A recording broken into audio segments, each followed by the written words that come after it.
mutane da yawa sun san mai TikTok, sun san mai Facebook, amma yawancin yan arewa YouTube ko su iya downloading din fim din Hausa, a iya wannan abin suka san mai YouTube, amma ba sa yin amfani da YouTube wajen neman ilimi. A duk duniya duk wani ilimi da mutum yake bukata to yana cikin YouTube. Ana iya samun course da Hausa da ake koyar da AI. Akwai Assalamu alaikum wa rahmatullah. Barka da zuwa Global Voice TV.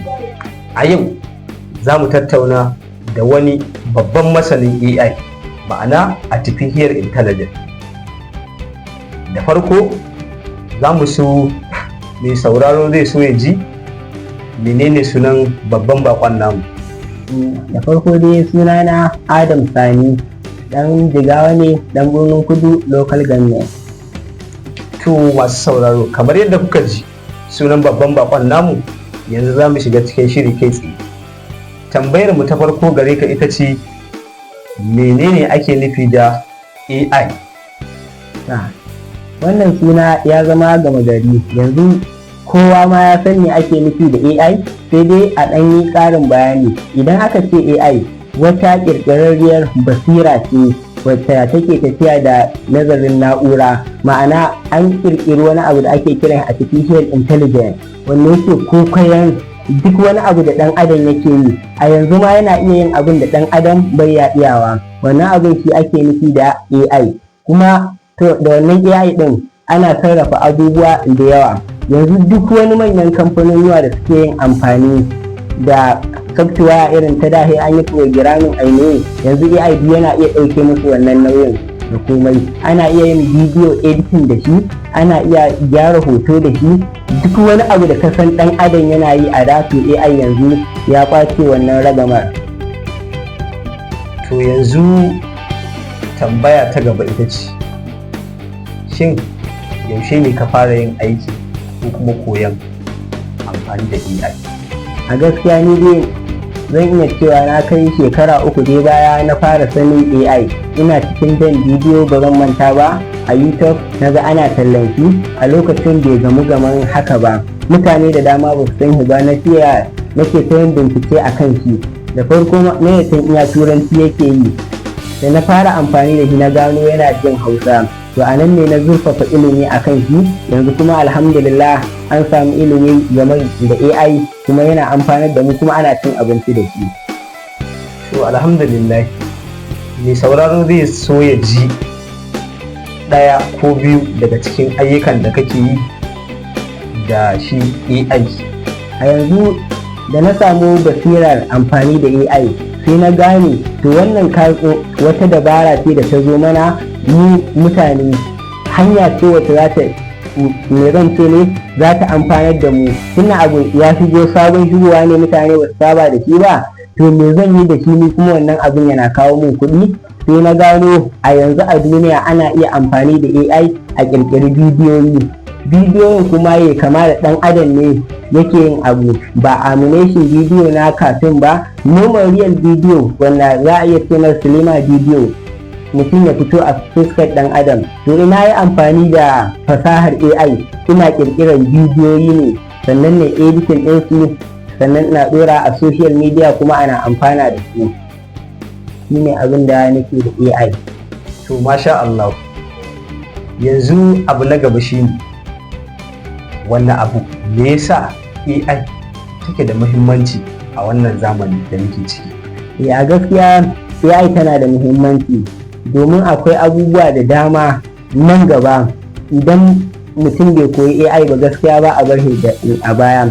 Saboda duk wani fanni da ka sani, karantarwa kake yi, kai ɗalibi ne koyo kake yi, kasuwanci kake gudanarwa, ko ma duk wani kasuwanci da kake yi da duk wani abu da kake yi a duniya, yanzu AI zai iya taimaka ma ta wannan fannin. Hatta mata masu yin girki, sai har duk wani designing zai iya yi ma ya baka da komai. Saboda haka shawarar da nake bayarwa a wannan gabar, matasan mu su dage su koyi ilimin AI, domin wannan iya ilimin AI in mutum ya same shi zai iya rike kan shi a wannan rayuwar da muke ciki, domin abu ne mai amfani. Mutane da dama ba su san wannan ilimin ba, wasu suna amfani da shi ne kawai su hoto su editing, amma ba su san abin da ya dace ba. ka tsaya ka koyi AI ya zamto jarinka ne, hanya ce wacce za ta samar ma da madogara a rayuwa ma gabaki ɗaya idan ka tsaya kai amfani da shi. To masha Allah, shin kana ganin cewa AI nan gaba zai iya mai gurbin mutane, ma'ana ɗan adam ya zamto komai da komai AI ne shi? A'a, sai ba ma a nan gaba ba, a yanzu nan da muke ciki AI ya kwace ayyukan mutane da dama. Da in ka buɗe kamfani manajin ɗin shi za ka ɗebo mutane da dama, amma a yanzu saboda AI guda ɗaya in ka samu ilimin mutum masanin AI zai iya yi ma ayyukan mutane 50 ma da wannan iya basirar AI ɗin. A yanzu ma ya fara ƙwace ayyukan mutane. Ba zan wannan ba, a yanzu idan ka duba in ka shiga social media yawanci kaso, zan iya cewa a cikin 100 kaso 40 na bidiyon da ake samarwa a social media a yanzu da taimakon AI ne.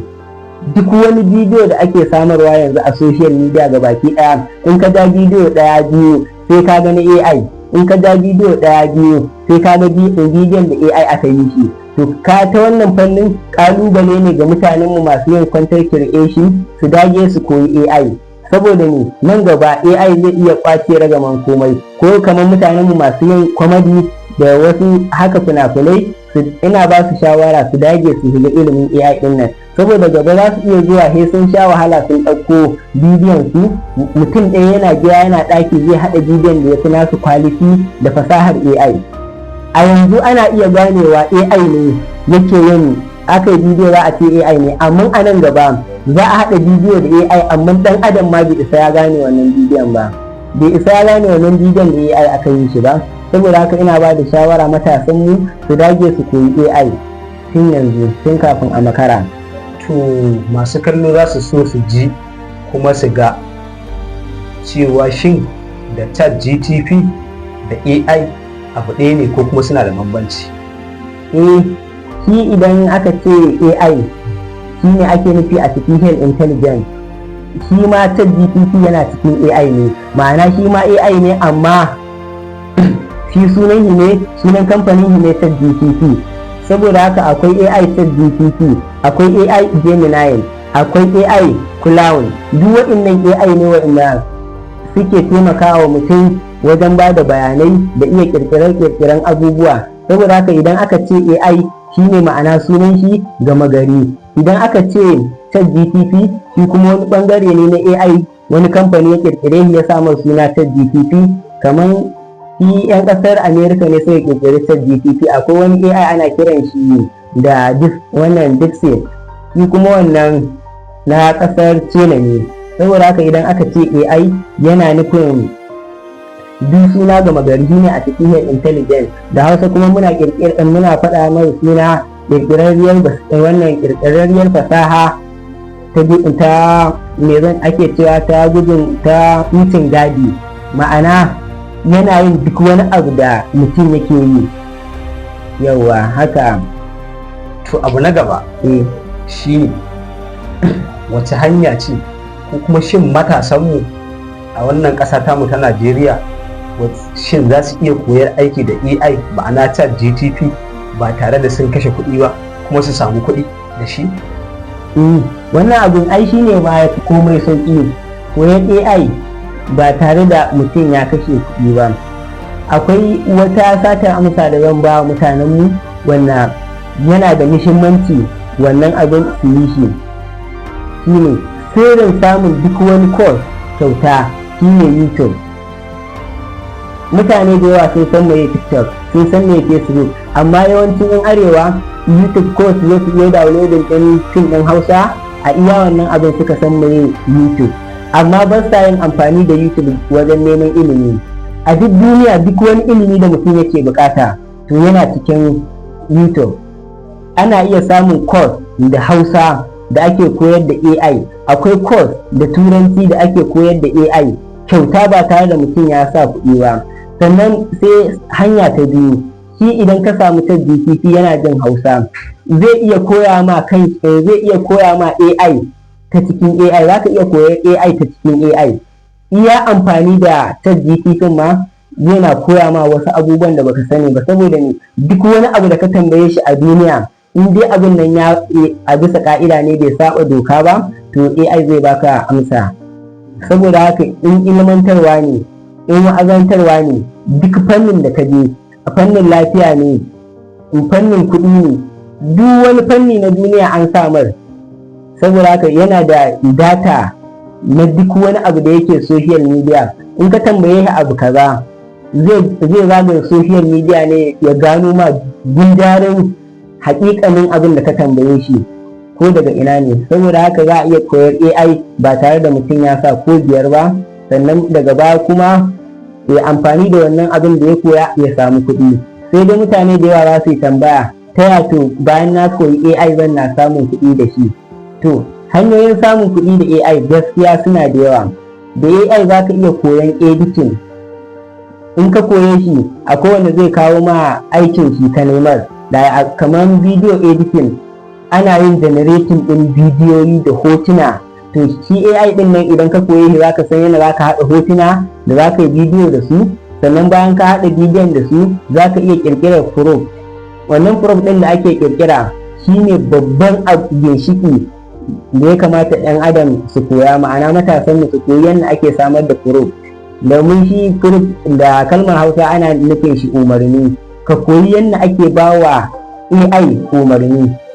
To wannan idan ka koyi yadda ake bayar da AI umarni za ka iya samun ayyuka daga fasunan mutane. Kamar ni nake so ayyuka sun yi min yawa, ina yin generating din bidiyo, to nake so na samo mataimaki ne, ka bayan ce na samo mutum na koya mar kafin na ɗauke shi aiki na wannan ba. Amma a ce na san wanda ya san ilimin AI, zan kira shi na ce to ga abin da nake yi, ina yin bidiyo generation ne, ina ɗora ina samun kuɗi, to ina so ka zo ka taimaka min ka tare min wannan gurin, ni ma kana yin amfani da AI kana tare min wannan ayyukan. Ka ga wannan mutum ya samu aiki ta wannan fannin. Sannan kai ma karan kanka idan ka tashi ka koyi wannan abin za ka iya samarwa da bidiyoyi kala-kala, automation bidiyo wanda za ka na ɗora a YouTube ka samu monetization mai yawa, duk wata kana cire kuɗaɗe. Sannan abin mamaki ma da ya kamata ku sani, da AI za ka iya haɗa bidiyon da ba 'yan Najeriya ne za su kalla ba Hausa 'yan wata ƙasar ne za su kalla ba. Kana Najeriya za ka na ƙirƙirar bidiyoyin da 'yan Amerika za su kalla, ko 'yan Canada, ko 'yan UK, ko 'yan India, ka haɗa bidiyo da kalar al'adun irin can ɗin, sannan kuma a samu maƙudan kuɗaɗe. Saboda haka nan gaba za mu tattauna akan yadda ake yin abu akan wannan abubuwan, ban ya so hira ta tsayi. Insha Allah mun ji kuma mun gani, mun saurari amfanin AI da abubuwan da yake iya yi. To shin daga ƙarshe wanne irin abu ne mutane suke kuskure ne da shi wajen amfani da AI, wanda kuskure mutane suke wajen amfani da shi AI din? Tun da yanzu mun saurari amfani, to mai kallo zai so ya ji kuma wanda kuskure ne ake yi wajen amfani da AI. Ba za a ce babu kuskure ba wajen yin amfani da AI. AI tunna abu ne da ya tara duk abin da ka ba shi umarni a kai yana yi.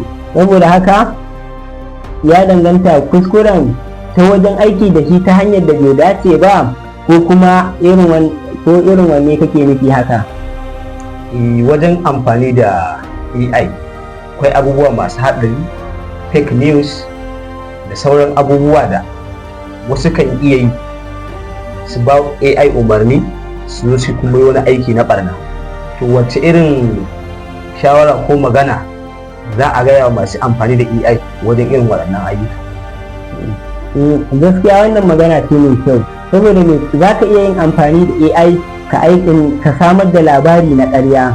Za ka iya amfani da AI ka samar da hotuna wani ya aikata abu da ba daidai ba. Ma'ana tun da yanzu AI fasahar shi ta zo, AI yana iya kokoyar fuskar mutum ya ma aiki da ita. AI yana iya koyon muryar mutum. A yanzu ana duk abin da ka koya mai shi ɗauka yake, tafiyar mutane da yanayin dusalin da ka koya mai zai yi. Saboda haka yanzu kamar ni za a iya yin amfani da fuskata, ina yin magana exactly da kuma muryata, amma ba ni bane AI ne. Saboda haka mutanen da suke yin irin wannan abin su haɗa generation na bidiyo su sa fuskar wani ko kuma su ɓata wani da AI, wannan abin hanya ce bai kamata ba. Mutum ya yi tunanin yadda zai tafiyar da rayuwar shi ya samar da komai abin da zai amfani iyalan shi da kanshi, ya amfani da AI ta hanya mai kyau.